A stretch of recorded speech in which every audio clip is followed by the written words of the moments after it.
Why do people praise the 32-hour workweek bill when it will hurt hourly employees?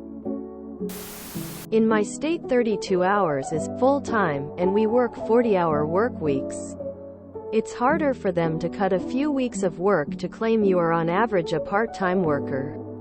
Nearly every labor law can be twisted to hurt employees if they try hard enough. I don't know, but it's Wednesday and I'm tired. It's not enforcing 32 hours. The change merely makes 32 hours a full work week. So any work time over that will be paid as overtime. How each business handles that will be up to them. Sue, does this mean I'll get overtime after 32 now? 'Cause if that's the case, I work 49 a week already. That would be great. Because society will adjust. Just like the 40-hour work week. Congress passed the Fair Labor Standards Act in 1938 to make overtime start at 44 hours. And then shortly changed it to 40 hours. Society adjusted, and we have been that way ever since. Moving it to 32 will likely have the same effect as it did back then, considering how much more productive we are as a society. What I've heard about this bill is that even though you're working less hours, they would still pay you the same amount, so you wouldn't be losing out on money. Though maybe something has changed. I'm not sure. Yeah, and places like Target will hire more employees and decrease hours for each person so they don't have to pay benefits. I live in one state and work in another. 32 hours is the standard to be considered full-time in both states. It's not that anybody works 32. It's just that anybody working 32 hours is entitled to full-time benefits. It's so employers can't sit there and schedule people less than 40 and say they can't get benefits. We should be pushing for a 4-day work week with high pay. /opening parenthesis. Just took a look at a bill covering this. It would be phased in over a fairly long period of time. Changing from 40 to 32 for full-time extends benefits to more people. The bill only affects employees covered in FLSA. Most folks. But not all. Phasing in the change is important. In part, so the labor market can adjust for most folks. It shouldn't mean a pay cut because the employer will need to get the same amount of value in less time. Employees should demand a higher hourly rate. I don't want it. Gimme 4 10s instead. It's a silly thought, thinking that companies are going to continue to pay the same salaries for less work. It's likely that salaries will be adjusted to match. When the wage earners all earn less, the people charging them for everything, from rent to food to entertainment, have to reduce their prices or lose customers.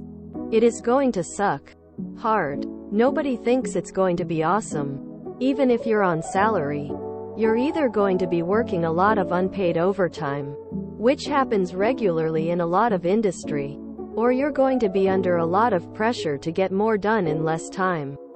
Which is going to be awesome. Sarcasm included. But when everything settles down, it's going to be better. And that's the goal. A better world for the workers. Because it's likely being praised by those who have salaries. If you're salaried and your friends are all salaried, hourly workers are likely something you don't think about because it's not part of your world.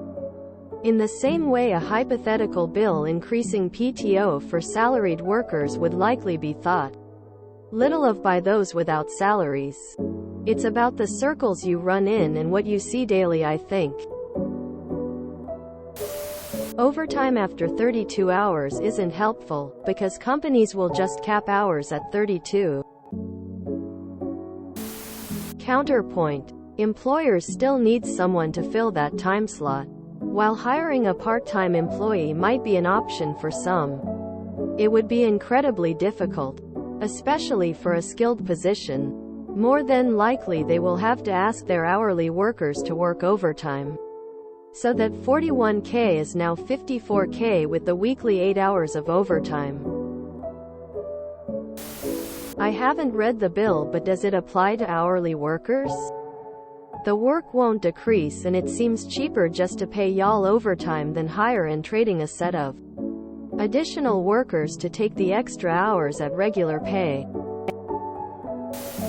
410s. Refineries have been doing bit for years.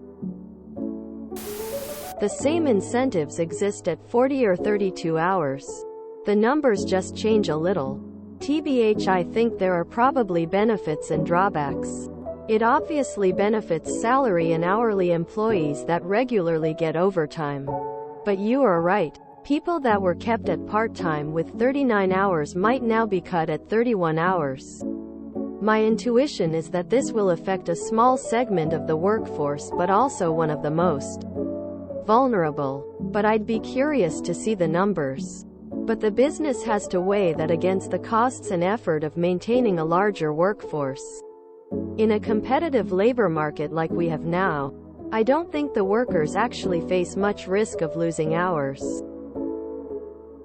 Businesses are struggling to hire enough workers in the first place. They can't necessarily just cut hours and hire more workers. But if the labor market swings back the other way, it could backfire and cause part-time workers to have to work more jobs. Working more jobs in theory increases labor market competition and freedom, but of course is extremely taxing on the individual. I think this is ultimately a good idea if it can be implemented with other protections, like UBI and getting rid of overtime exempt rules. If you're hourly, you'll still probably work 40 hours a week.